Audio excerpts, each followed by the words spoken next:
Bismillahirrahmanirrahim. Allah nyahun kana naon nu ku urang dipigap. Hirup urang sare hudang gawe sare hudang gare sare hudang gawe kitu bae datang ka ira liyuqbo ajalum musamma datang ka aja kabeh geus aya dokumena ajal urang dek dipiheulaan ku gering heula deukeun teu dek diberes sugih atawa susah geus ngabogaan dokumen ajal kabehan ngan nu nyaho satungtung rizki urang aya keneh nu bakal asup ka jero beuteng berarti can datang ajal urang sakitu bae ke di mana-mana geus eueuh rizki urang seep ajal urang datang jadi berarti ieu urang teh hanya menyempurnakeun ajal sare ti peuting udang ti beurang gawe ieu teh hanya muru kana ajal urang teh keur nyampurnakeun ajal tinggal sabaraha deui nu jelas nu geus umurna bangsa 60-70 moal kebal deui dijamin moal deui geus nu mantak teu layak aki-aki kudu ngabonceng si embak bloon teh mah aki-aki teh nyaho ka kuburan teh mah si aki-aki nurug cupu teh mah budak. Teu pantes aki-aki kudu nonton TV keneh bae. Teu pantes. Geus deukeut jasa ka ajal. Nyana geus sok ngomong babaturan mah geus paraeh kabeh tinggal kula doang. Nyana geus ngomong kos kitu tah. Kos kituna mah sadar. Tapi nyana teu sadar mun nyana ngalobakeun maksiat keneh mah boloon tah aki-aki. Atuh ge mah si aki-aki make HP mah boga opat keneh.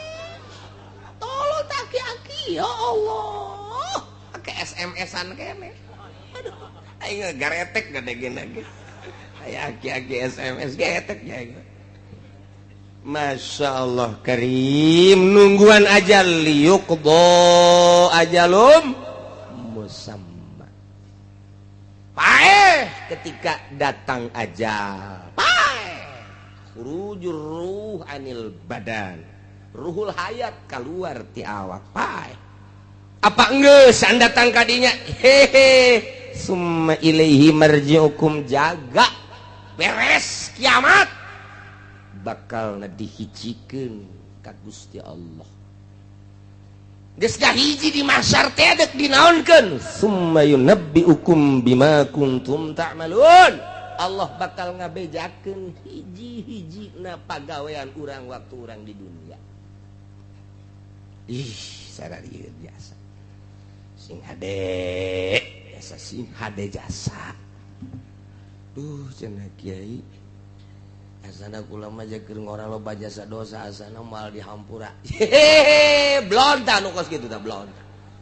Pangeran urang mah beda jeung pangeran Kristen. Pangeran urang mah beda jeung pangeran Yahudi. Pangeran urang mah beda jeung pangeran Konghucu Buddha Hindu. Pangeran urang mah Allah nu sifatna Ghafurur. Sangkirang loba dosa, apan pangeranna Maha Ghafur. Ghafur teh artina wazan paulun. Cek tukang ngaji mah segat mubalaghah maha hampura. Sangat ngahampura.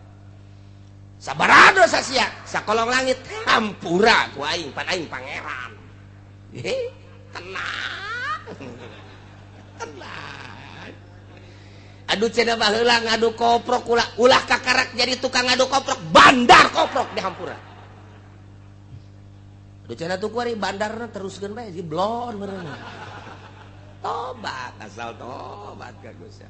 Nu mentek nu bahaya mah mutuskeun rahmat. Eta tah. Ulah. Ngalamun bae di imah duh dosa aing mah gede jasa ya terutama maling lah sana aing moal dihampuran dek maling deui bae. Eta blon da jelema. Inna rahmati wasi'at kulla syai'. Inna rahmati sawaqat. Rahmat kaula ngaleuwihan tina seluruh perkara. Rahmat kaula geus teu heula. Urang mah boga pangeran teh Maha Ghafur. Asal urangna tobat ka Gusti Allah Subhanahu wa ta'ala. Ketika urang mabok baheula, pernah zina baheula, naudzubillah min zalik. Bogo judi mah di mana aya topeng, lenong di dinya urang main koprok. Di dinya urang main dadu rolet jeung sajabana. Nah, kuari barang ngaji teh pagawean aing kumaha yang ke di akhirat. Asana aing diputer-puterkeun ku baheula. Nah, tobat ka Gusti Allah. Ketika orang tobat, astagfirullahalazim Gusti, ampura dosa abdi baheula. Hiji, abdi sok main koprok, main dadu, main rolet. Aduh, ampura deres mun menang melehan bae Gusti. Saya teh tobat. Cak Gusti Allah. Ari Pak Abdi nyahoun hamba kaula anallahu robban. Bahwa nyana boga pangeran nu ngaran Allah, nyana keur mentah hampura ka Allah. Aing teh ya cak Gusti Allah.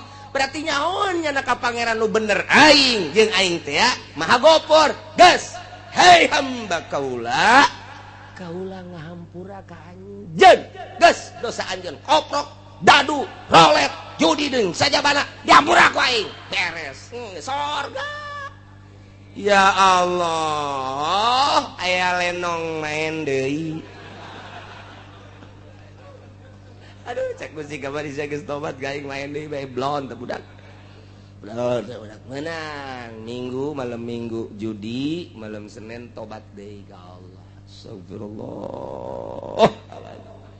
Astagfirullah. Alazim Gusti. Oh, nyahoeun nyana. Boga pangeran nyana ngaranna Allah sok ngahampura kuari siak keur menta hampura ka dihampura kuari geus salamet malam Kemis judi deui. Aduh cek malaikat kamari judi kuari tobat mari deui judi tobat deui. Ah tetep aing memang tugas nulisan bae. Nulisan bae nya mah tuh tetep bae 10 kali maksiat 10 kali tobat dihampura bae Gusti Allah mah. 100 kali maksiat 100 kali tobat dihampura bae ku Gusti Allah mah. Beda jeung ka urang. Urang boga salah kaki jahit minta hampura. Dihampura ku ulah deui nya. 2 kali nyieun. Sia kabarieun salah kuari salah deui bae. Hampura deui ku mah hampura. Geus awas tah nista maja tinggal hiji deui sia. Awas ya geus maja sia ieu. Kadituna tinggal ka mana ya tatas maja. Aduh, barang nyieun salah deui ka 3 kali. Gas, endit sia. Angkat kaki sia di imah aing. Boro-boro ka batur ka anake. Indit sia di imah aing. Tak ada ampun bagimu. Wah. Pohara. Gas, aya teh hayang ngadenge jeung teh neuleus sia. Gurat batu datang ka detik ya. Endit sia. Eueuh hampura. Urang mah kos kitu. Urang mah kos kitu sebab ku nafsu ka Allah mah lain. Urang geus bobolokot, ku mabok, ku zina, baheula keur digawe di pabrik sok nyokotan sapatu sabelah. Oh, sabelah panai 2 mah gede, sabelah mah diasupkeun ka dieu teu gajangan. Isuk aya kaberan kenca kabeh nyokotna. Teu bisa dipake. Ya Allah, tobat ka Gusti tobat dihampura.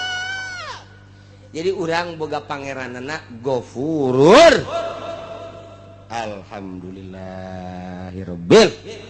Asal tobatna beneran, taubatan nasuha, tubu ilallahi taubatan nasuha. Maka syarat hiji nadam kaduhu. Nomor kedua ikhlas nyabut tina maksiatna. Nomor katilu azam alla yauda. Ngazam moal balik deui. Salam.